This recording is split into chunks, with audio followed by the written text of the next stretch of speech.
Hi everyone, in front of me I've got DOOGEE S61 Pro, and let me share with you how to check the IMEI number of this device.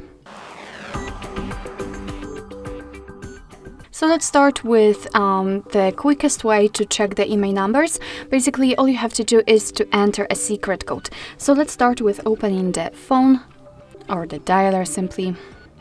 And then let's enter the code, which is *06#.